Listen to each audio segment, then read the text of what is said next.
Hello friends, हम class 12 chemistry chapter 14 biomolecules पढ़ रहे हैं। आज इसमें हम टॉपिक पढ़ेंगे proteins. Proteins are the most abundant biomolecules of the living system. जो प्रोटीन हैं वो लिविंग सिस्टम में सबसे ज़्यादा पाए जाने वाले बायोमोलिक्यूल्स हैं, यानी लिविंग सिस्टम में सबसे ज़्यादा मात्रा में प्रोटीन पाया जाता है। Chief sources of proteins are milk, cheese, pulses, peanuts, fish, meat etcetera.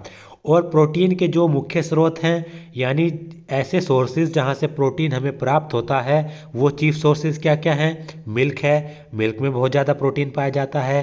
चीज़ हो गया, पल्सेस दालें हो गई, पीनट्स हो गया, फिश मछली, मीट और भी बहुत सारी ऐसी चीज़ें हैं जिनसे हमें प्रोटीन प्राप्त होता है। ये प्रोटीन के चीफ सोर्सेज होते हैं।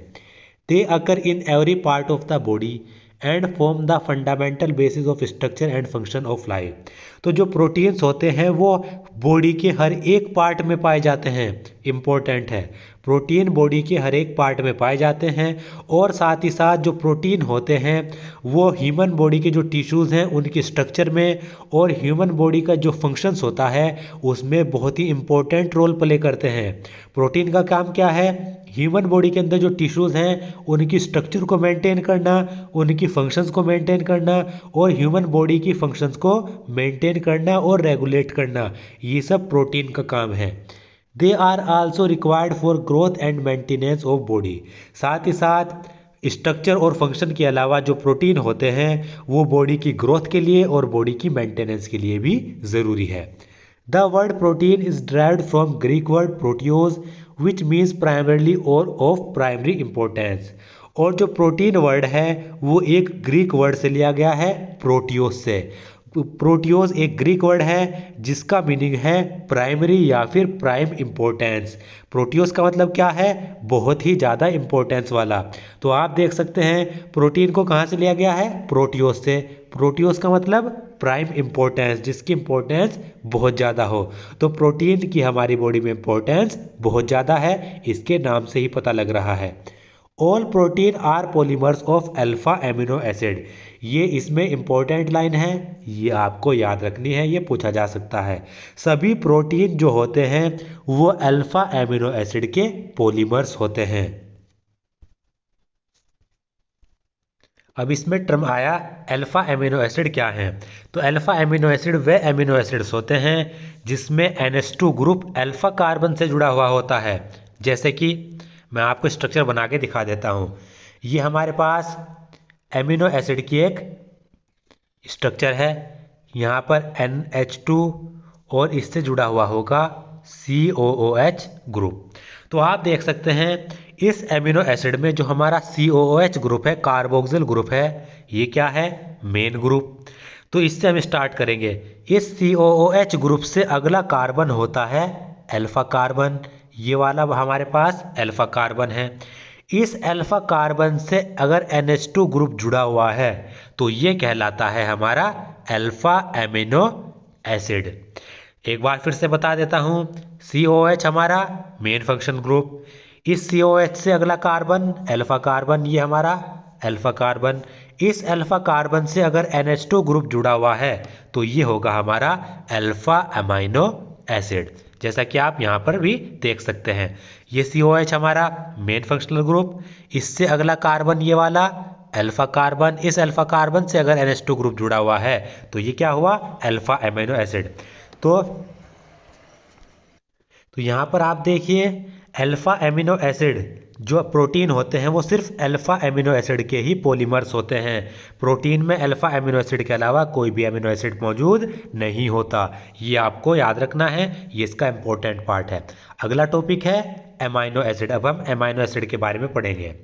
Amino acid contain amino NH2 and carboxylic COOH functional group. जो अमाइनो एसिड्स होते हैं उनमें एक ही अमाइनो एसिड में NH2 ग्रुप भी मौजूद होगा और कार्बोक्सिलिक ग्रुप भी मौजूद होगा। देखिए आप इनके नाम से ही देख सकते हैं। अमाइनो एसिड, यहाँ पर एसिड है क्यों? क्योंकि इसमें कार्बोक्सिल ग्रुप मौजूद है, और अमाइनो ग्रुप यहाँ पर क्योंकि इसमें अमाइनो ग्रुप मौजूद है, NH2 ग्रुप मौजूद है, तो अमाइनो एसिड में NH2 ग्रुप भी और कार्बोक्सिल ग्रुप भी साथ साथ मौजूद होते हैं, जैसा कि आप यहाँ पर ये स्ट्रक्चर से आप देख सकते हैं। ये हमारा अमाइनो एसिड है जिसमें COH ग्रुप भी मौजूद है और NH2 ग्रुप भी मौजूद है। और अमाइनो एसिड में होता क्या है, एक कार्बन है, इससे हाइड्रोजन जुड़ा हुआ है, इसी कार्बन से COOH ग्रुप जुड़ा हुआ होगा, कार्बन से NH2 ग्रुप जुड़ा हुआ होगा, ये हो गया अल्फा अमाइनो एसिड। और इस कार्बन से एक R ग्रुप जुड़ा हुआ होगा। अब ये R ग्रुप जो होता है अमाइनो एसिड में, ये हाइड्रोजन भी हो सकता है, ये CH3 भी हो सकता है, ये NH2CH3 कुछ, मतलब ये R ग्रुप कुछ भी हो सकता है। R ग्रुप यहाँ पर सिंपल हाइड्रोजन भी हो सकता है या फिर एक लंबी चेन भी हो सकती है। तो ये कहलाता है हमारा amino acid. Depending upon the relative position of amino group with respect to carboxyl group, the amino acid can be classified as alpha, beta, gamma, delta and so on।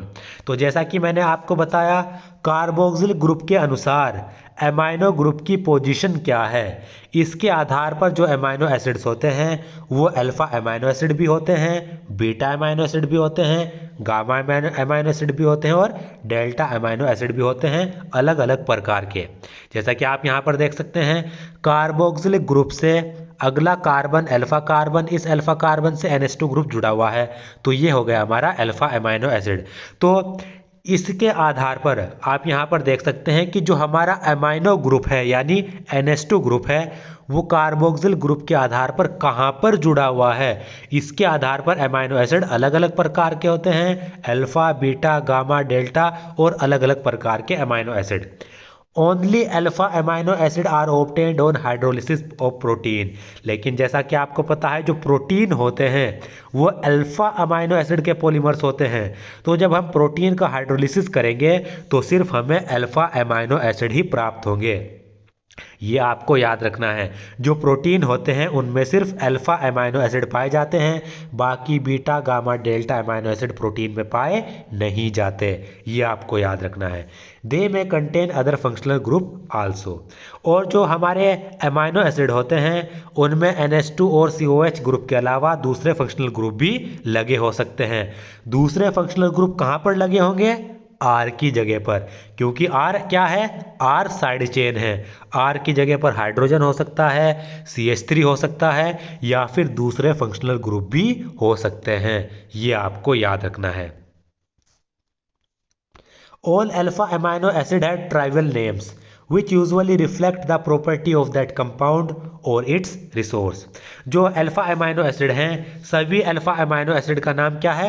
Tribal. Tribal का मतलब क्या है कि इनके जो source हैं यानी जहां से ये प्राप्त हुए हैं उनके आधार पर ही इनका नाम दे दिया गया है। जैसे कि glycine is so named since it has sweet taste, in Greek glykos mean sweet. Glycine का नाम ग्लाइसिन क्यों रखा गया?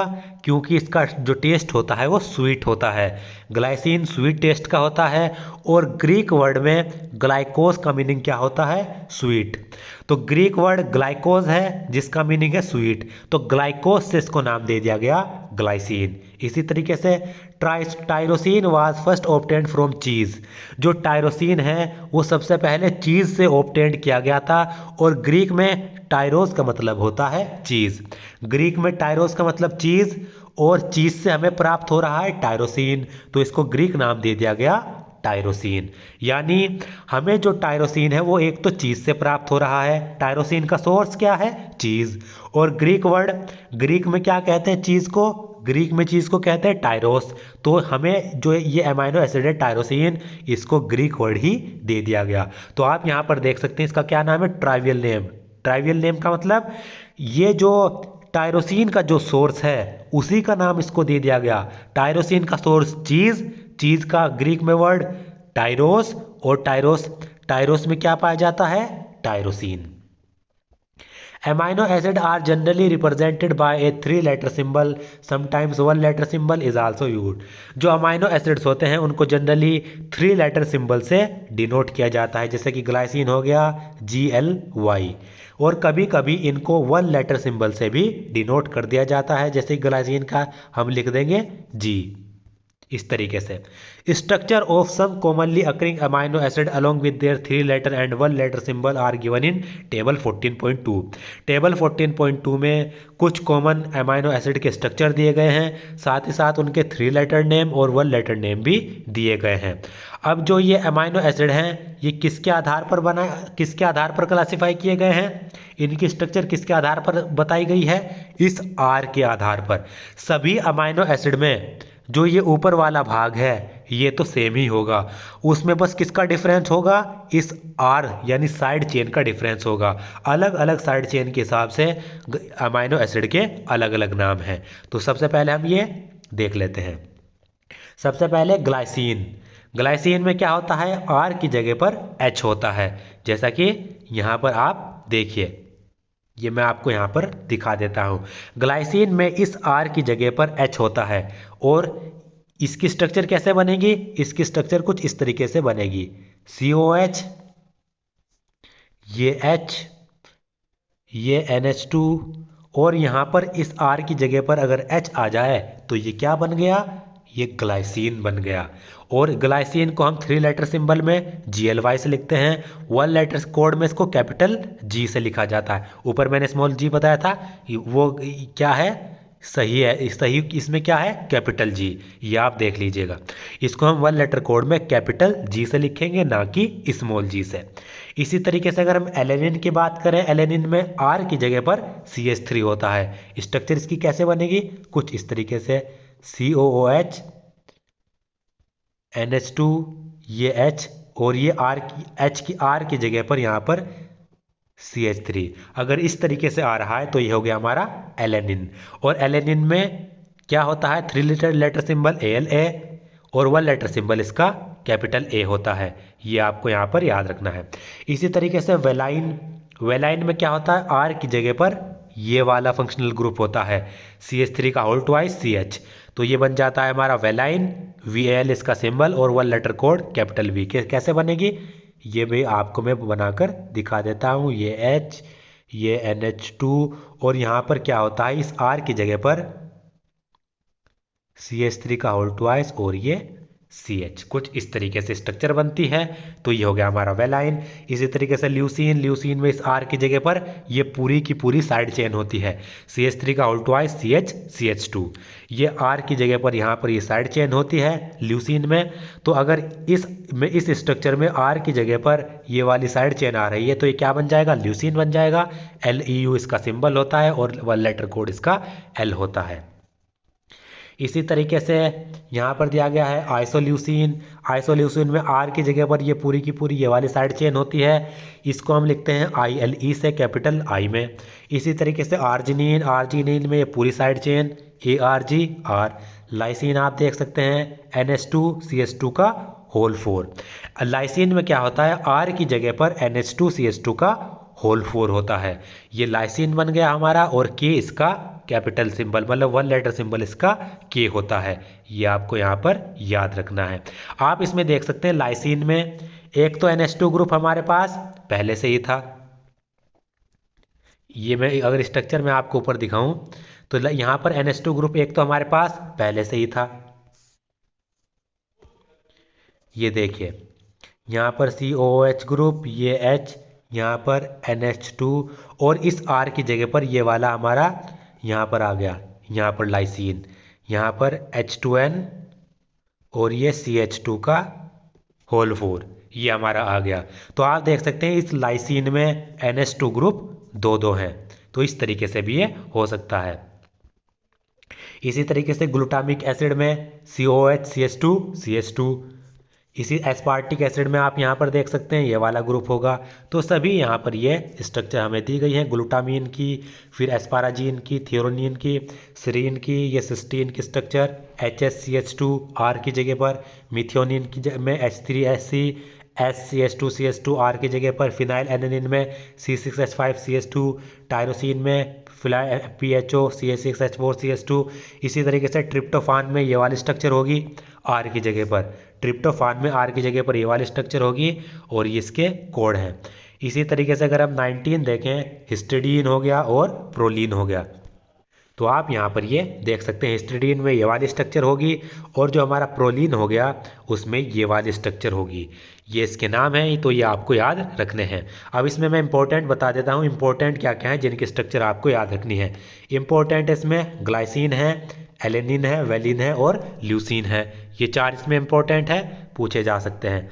और अगर हम आगे बात करें, आगे इसमें जो हमारा लाइसिन है वो इम्पोर्टेंट है, ग्लूटामिक एसिड इम्पोर्टेंट है और एस्पार्टिक एसिड और ग्लूटामीन इसमें इम्पोर्टेंट है। तो ये 5-6 स्ट्रक्चर हैं, कुछ इम्पोर्टेंट है, ये आपको याद रखनी है। और इसमें आपको सेरीन और सिस्टीन ये भी याद रखनी है, ये भी पूछी जा सकती है। अब यहाँ पर हमारा अमाइनो एसिड का classification of amino acid. Amino acids are classified as acidic, basic or neutral depending upon the relative number of amino and carboxyl group in their molecule। जो अमाइनो एसिड हैं उनको हम एसिडिक, बेसिक और neutral amino acid में classify करते हैं। अब ये किस बेसिस पे क्लासीफाई करते हैं?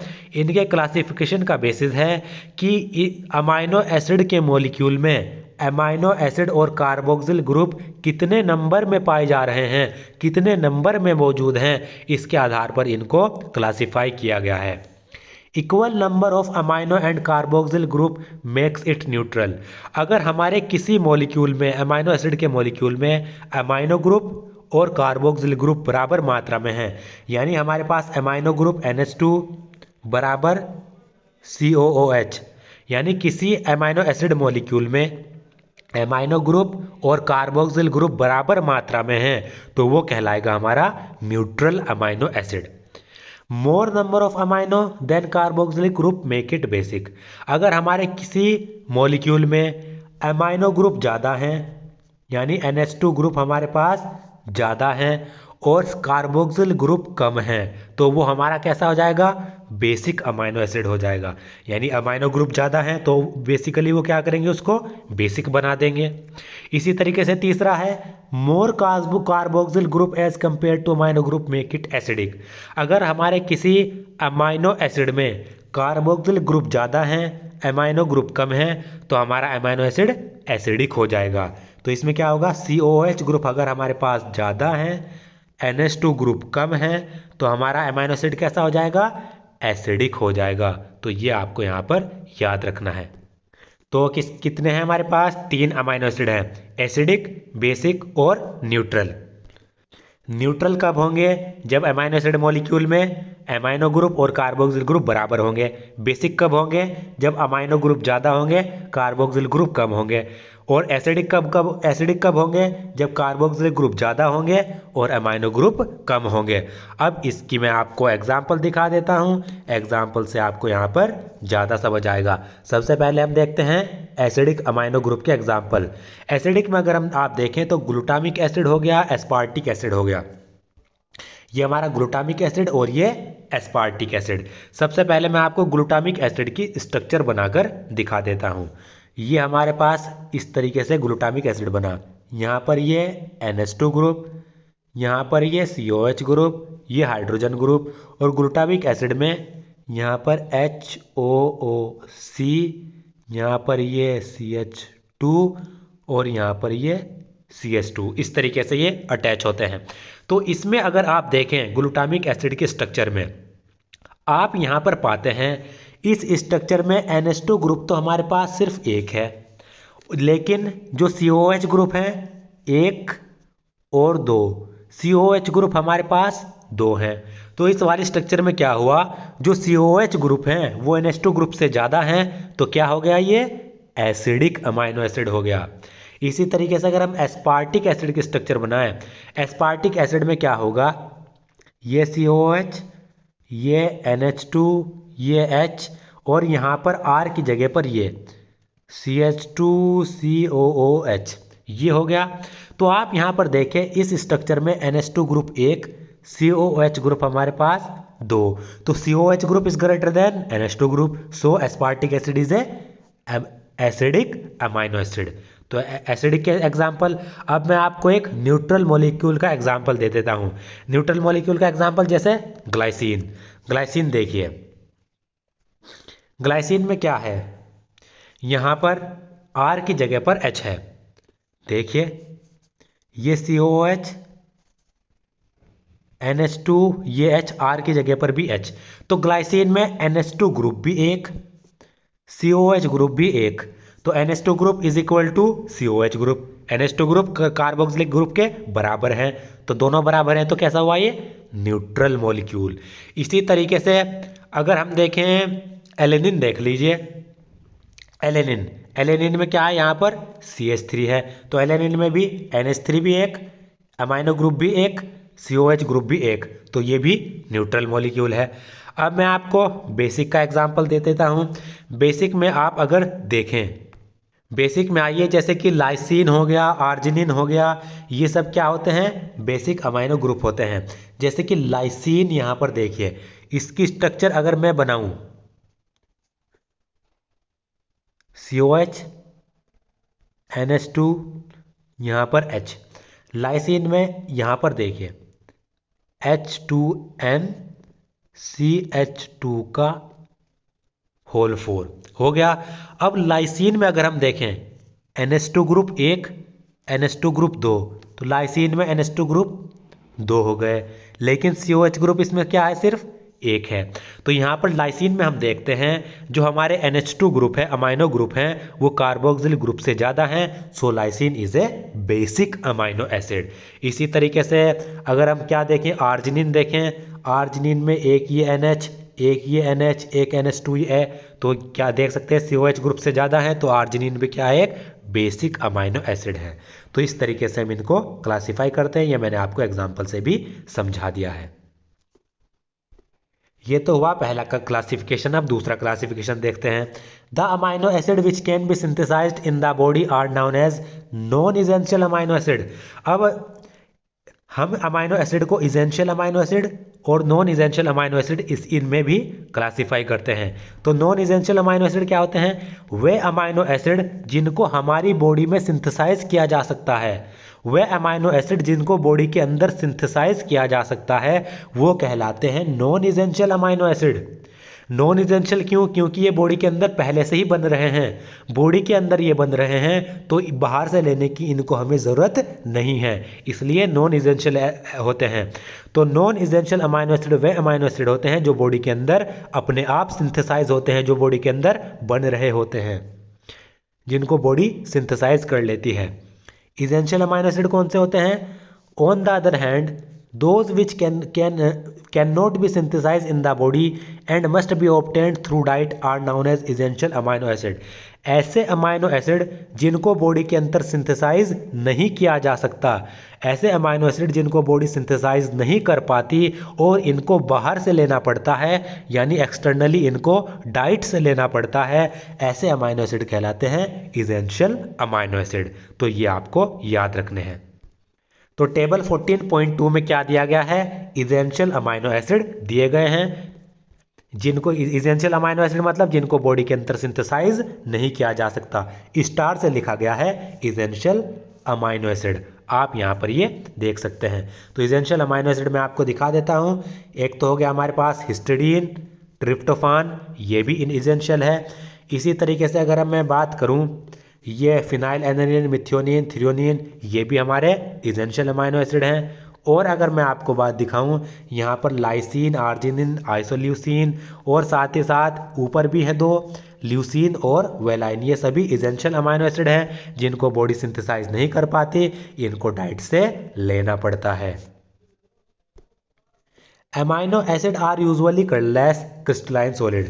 जो अमाइनो एसिड होते हैं वो ज़्यादातर कलरलेस होते हैं, इनका कोई कलर नहीं होता और ये क्रिस्टलाइन सॉलिड के रूप में होते हैं, क्रिस्टल के रूप में। क्रिस्टलाइन सॉलिड के रूप में क्यों होंगे, क्योंकि इनमें ज्विटर आयन बनता है। ज्विटर आयन कैसे बनेगा वो मैं आपको बताऊंगा। These are water soluble high melting solid and behave like salt rather than simple amine और कार्बोक्सिलिक एसिड।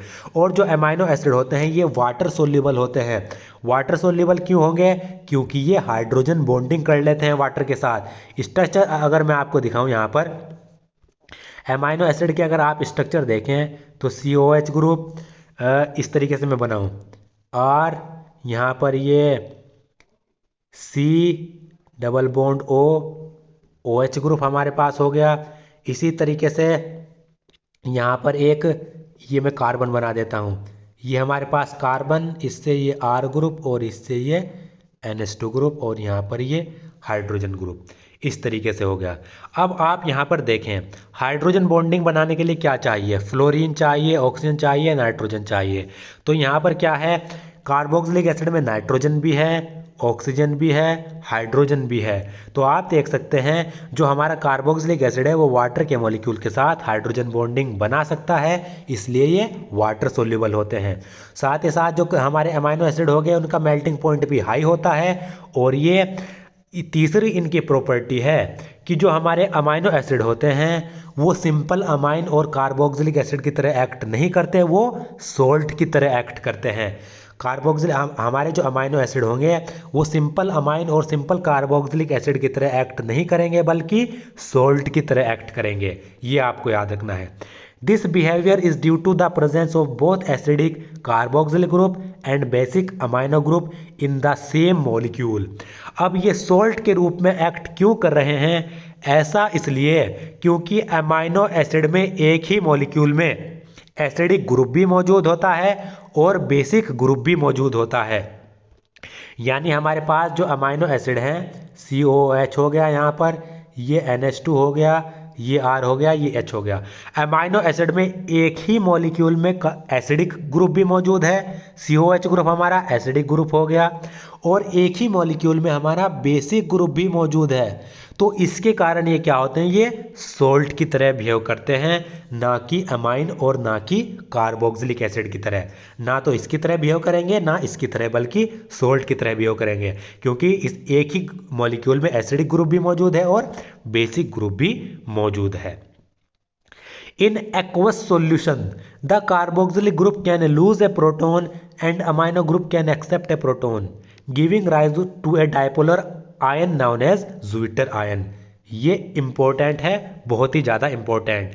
अगर हम एक्वस सॉल्यूशन की बात करें तो अगर हम अमाइनो एसिड का एक्वस सॉल्यूशन बना रहे हैं तो इसमें क्या होता है, जो कार्बोक्सिल ग्रुप होता है वो एक प्रोटॉन को लूज कर देता है और जो अमाइनो ग्रुप है वो उस प्रोटॉन को एक्सेप्ट कर देता है, जिससे हमारा एक डाइपोलर आयन बन जाता है जिसको हम कहते हैं zwitter ion. This is neutral but contain both positive and negative charges. जो हमारा ज़्विटर आयन होता है उस पे पॉजिटिव और नेगेटिव चार्जेस तो होते हैं लेकिन ये न्यूट्रल आयन होता है, ये आपको याद रखना है। अब ज़्विटर आयन कैसे बनता है ये इंपॉर्टेंट है, ये मैं आपको बता देता हूँ। तो आप यहाँ पर देखिए ज़्विटर आयन का फॉर्मेशन कैसे होता है। ये हमारे पास यहाँ पर अमाइन है, यहाँ पर ये NH2 हो गया और यहाँ पर कार्बोक्सिल ग्रुप, कार्बोक्सिल ग्रुप को मैं C डबल बॉन्ड OH कुछ इस तरीके से मैं लिख लेता हूँ। ये मैंने कार्बोक्सिल ग्रुप लिखा। अब यहाँ पर देखिए इस नाइट्रोजन के पास है यहाँ पर लोन पेयर मौजूद है और यहाँ पर आपको पता है जो हमारा ये कार्बोक्सिल ग्रुप है ये एसिडिक ग्रुप है और एसिड का काम क्या होता है, प्रोटॉन को डोनेट करना। एसिड का काम क्या होगा, प्रोटॉन को डोनेट करना एक्वस सॉल्यूशन में। तो अगर हम अमाइनो एसिड को एक्वस सॉल्यूशन में डालते हैं तो यहाँ पर जो ये हमारा कार्बोक्सिल ग्रुप है ये क्या करता है, प्रोटॉन को डोनेट कर देता है। प्रोटॉन को डोनेट कैसे करेगा, यहाँ पर जो ये ऑक्सीजन है इसकी इलेक्ट्रोनेगेटिविटी काफ़ी ज़्यादा है, तो ये ऑक्सीजन क्या करता है, ये दोनों के दोनों बॉन्डेड इलेक्ट्रॉन अपनी तरफ खींच लेता है। ऑक्सीजन क्या करेगा, दोनों के दोनों बॉन्डेड इलेक्ट्रॉन अपनी तरफ खींचेगा, जिससे हमारा जो ये वाला हाइड्रोजन है ये H पॉजिटिव के रूप में बाहर निकल जाता है, यानी प्रोटॉन के रूप में बाहर निकल जाता है।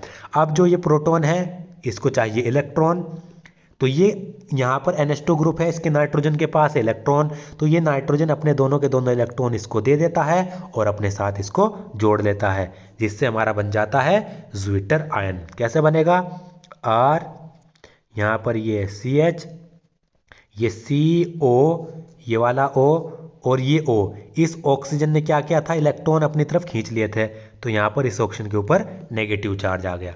और यहाँ पर इस NH2 ने क्या किया था, यहाँ पर इस NH2 ने एक हाइड्रोजन ले लिया था, तो ये हो गया NH3, क्योंकि एक हाइड्रोजन और जाकर इससे जुड़ गया और इसने क्या किया था, अपने इलेक्ट्रॉन इस हाइड्रोजन को दे दिए, तो इससे इसके ऊपर आ गया पॉजिटिव चार्ज। तो ये बन गया हमारा ज्विटर आयन। अब यहाँ पर भी मैं आपको दिखा देता हूँ, वही सिंपल है। क्या होगा, एक्वस सॉल्यूशन में जो ये एसिडिक ग्रुप है COH ग्रुप, ये क्या करेगा, प्रोटॉन डोनेट करेगा। कैसे डोनेट करेगा, ऑक्सीजन दोनों के दोनों इलेक्ट्रॉन अपनी तरफ खींचेगा, जिससे ये हाइड्रोजन क्या होगा, H पॉजिटिव के रूप में बाहर निकल जाएगा। इसको चाहिए इलेक्ट्रॉन, नाइट्रोजन के पास इलेक्ट्रॉन है, लोन पेयर है, तो ये नाइट्रोजन इसको इलेक्ट्रॉन डोनेट कर देगा, जिससे ये हाइड्रोजन इससे जाकर जुड़ जाएगा। तो RCH, यहाँ पर CO और ये O नेगेटिव, क्योंकि इसने इस वाले ऑक्सीजन ने क्या किया था, इलेक्ट्रॉन अपनी तरफ खींच लिए थे, जिससे इसके ऊपर नेगेटिव चार्ज आ गया। और यहाँ पर NH2 ने एक हाइड्रोजन यहाँ पर एक्सेप्ट किया, प्रोटॉन एक्सेप्ट किया, जिससे NH3 बना, और इस नाइट्रोजन ने इलेक्ट्रॉन डोनेट किए, जिससे इसके ऊपर पॉजिटिव चार्ज आ गया। तो ये होता है हमारा ज्विटर आयन। तो ज्विटर आयन में आप देख सकते हैं पॉजिटिव चार्ज भी है और नेगेटिव चार्ज भी है, तो ये हमारा न्यूट्रल आयन होता है। यानी एक ही आयन पे नेगेटिव चार्ज भी पॉजिटिव चार्ज भी, तो इसलिए ये न्यूट्रल आयन हमारा होता है। In zwitter ionic form amino acid show amphoteric behaviour as they react both with acid and basis.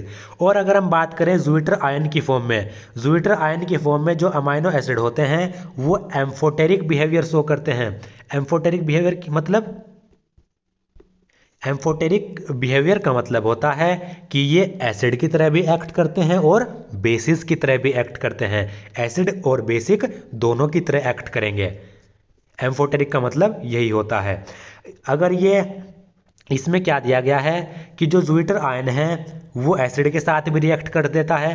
अगर ज्विटर आयन एसिड के साथ रिएक्ट करेगा तो ज्विटर आयन यहाँ पर क्या होगा, बेस होगा। और दूसरी बात, अगर ज्विटर आयन किसी दूसरे बेस के साथ एक्ट करेगा तो ज्विटर आयन यहाँ पर एसिडिक नेचर का होगा। तो आप यहाँ पर देख सकते हैं जो ज्विटर आयन है वो एसिड के साथ रिएक्ट कर सकता है, बेसिस के साथ भी रिएक्ट कर सकता है। तो ये एसिड की तरह भी एक्ट करेगा और बेसिक की तरह भी एक्ट करेगा। तो ये एम्फोटेरिक नेचर का होता है, ये आपको याद रखना है। Except glycine all other naturally occurring alpha amino acid are optically active. Glycine को छोड़कर जितने भी हमारे अल्फा अमीनो एसिड हैं वो सारे ऑप्टिकली एक्टिव होते हैं। Since the alpha carbon atom is asymmetric, क्योंकि उन पे अल्फा कार्बन एटम क्या होता है, असिमेट्रिक होता है। लेकिन जो हमारा ग्लाइसिन होता है उसमें असिमेट्रिक कार्बन नहीं होता। असिमेट्रिक कार्बन कौन सा कार्बन होता है, वह कार्बन जिससे 4 डिफरेंट ग्रुप जुड़े हुए हों। जैसे कि देखिए, ये मान लीजिए ये कार्बन, इससे ये OH ग्रुप जुड़ा हुआ है, इससे यहाँ पर COH ग्रुप जुड़ा हुआ है, इससे ये R ग्रुप जुड़ा हुआ है, इससे हाइड्रोजन ग्रुप जुड़ा हुआ है। तो इस कार्बन से चारों के चारों डिफरेंट ग्रुप जुड़े हुए हैं, ये कहलाता है हमारा कायरल कार्बन या फिर असिमेट्रिक कार्बन। लेकिन जो हमारा ग्लाइसिन होता है उसमें असिमेट्रिक कार्बन नहीं होता। ग्लाइसिन में असिमेट्रिक कार्बन नहीं होता, इसके कारण ये क्या होता है, हमारा ग्लाइसिन एक ऑप्टिकली इनएक्टिव होता है। यानी ग्लाइसिन को छोड़कर बाकी सारे optically active, glycine optically inactive. Glycine optically inactive क्यों, इसकी स्ट्रक्चर से आपको मैं दिखा देता हूं। तो ग्लाइसिन की स्ट्रक्चर अगर हम बनाएं इस तरीके से, ये COOH, ये यहाँ पर हमारा NH2, यहाँ पर ये हमारा H और R की जगह पर ग्लाइसिन में H होता है, तो यहाँ पर H। तो ग्लाइसिन में आप देखिए ये जो हमारा कार्बन है इससे ये अलग ग्रुप, ये अलग ग्रुप, लेकिन ये दोनों सेम ग्रुप, ये भी हाइड्रोजन और ये भी यहाँ पर हाइड्रोजन। तो ग्लाइसिन में हम क्या देखते हैं, एक कार्बन से 2 सेम ग्रुप जुड़े हुए हैं। तो यहाँ पर ये क्या हुआ, ये हमारा कायरल कार्बन नहीं हुआ, ये हमारा असिमेट्रिक कार्बन नहीं हुआ। तो जब ग्लाइसिन में असिमेट्रिक कार्बन है ही नहीं, तो इसलिए जो हमारा ग्लाइसिन होता है वो क्या होता है, ऑप्टिकली इनएक्टिव कंपाउंड होता है क्योंकि इस पे कायरल कार्बन नहीं है। तो ग्लाइसिन हमारा ऑप्टिकली इनएक्टिव, बाकी सारे जितने भी 19 है हमारे पास अमाइनो एसिड वो सारे कितने हैं, optically active. Total amino acid हमारे पास 20 दिए गए हैं, 20 हैं। 20 में से ग्लाइसिन ऑप्टिकली इनएक्टिव, बाकी 19 ऑप्टिकली एक्टिव। तो ये आपको याद रखना है, ग्लाइसिन का इंपॉर्टेंट है एक्सेप्शन, ये आपको याद रखना है। These exist both in D and L form. अब ये भी इंपॉर्टेंट है, जो हमारे अल्फा अमाइनो एसिड होते हैं वो डी फॉर्म में भी हो सकते हैं और एल फॉर्म में भी हो सकते हैं। डी और एल का जो नोमेनक्लेचर है वो मैं आपको कार्बोहाइड्रेट में बता चुका हूँ। उसमें क्या था, कार्बोहाइड्रेट में क्या था, कार्बोहाइड्रेट में था अगर हमारा OH ग्रुप राइट साइड में है, OH ग्रुप अगर हमारा राइट साइड में है तो वो डी फॉर्म होगी। अगर OH ग्रुप हमारा कार्बोहाइड्रेट में किस में था, लेफ्ट साइड में था, OH ग्रुप अगर हमारा लेफ्ट साइड में था तो वो हमारी एल फॉर्म होगी। इसी तरीके से बिल्कुल हमारे अमाइनो एसिड में है। अमाइनो एसिड में क्या है, अमाइनो एसिड में अगर NH2 ग्रुप अगर हमारा राइट साइड में है, NH2 ग्रुप अगर हमारा राइट साइड में है तो वो हमारी डी फॉर्म होगी। जैसे कि एग्जाम्पल के तौर पर यहाँ पर देखिए, ये मैं अमाइनो एसिड बना लेता हूँ, ये COOH यहाँ पर हो गया, यहाँ पर ये H हो गया, यहाँ पर ये R हो गया, और जो अमाइनो ग्रुप है वो राइट साइड में है। अमाइनो ग्रुप यहाँ पर क्या है हमारा, राइट साइड में, तो ये कैसा हुआ, ये डी अमाइनो एसिड हुआ। कैसा हुआ ये हमारा, डी अमाइनो एसिड, ये इसकी डी फॉर्म हुई। इसी तरीके से एल फॉर्म कब होगी, एल फॉर्म होगी जब हमारा NH2 अगर लेफ्ट साइड में होगा। NH2 ग्रुप अगर हमारा लेफ्ट साइड में है तो वो होगा हमारा एल फॉर्म। स्ट्रक्चर बना के दिखा देता हूँ, सिंपल है। COOH, ये H, ये R, और यहाँ पर NH2। NH2 हमारा यहाँ पर क्या है, लेफ्ट साइड में, लेफ्ट साइड में है तो ये हमारी कैसी हुई, एल अमाइनो एसिड हुआ। इस तरीके से आपको ये याद रखना है, सिंपल स्ट्रक्चर है। Most naturally occurring amino acid have L configuration. जितने भी नेचर में जो अमाइनो एसिड पाए जाते हैं वो कैसे होते हैं, उनकी कॉन्फ़िगरेशन एल होती है। एल कॉन्फ़िगरेशन का मतलब उनमें NH2 ग्रुप लेफ्ट साइड में होता है। L amino acid are represented by writing the NH2 group on left hand side. L amino acid को कैसे लिखते हैं, जैसा कि मैंने बताया, NH2 ग्रुप को लेफ्ट हैंड साइड पर, और डी अमाइनो एसिड में NH2 ग्रुप को राइट हैंड साइड पर, डी में राइट पर, और एल अमाइनो एसिड में NH2 ग्रुप को लेफ्ट हैंड साइड पर।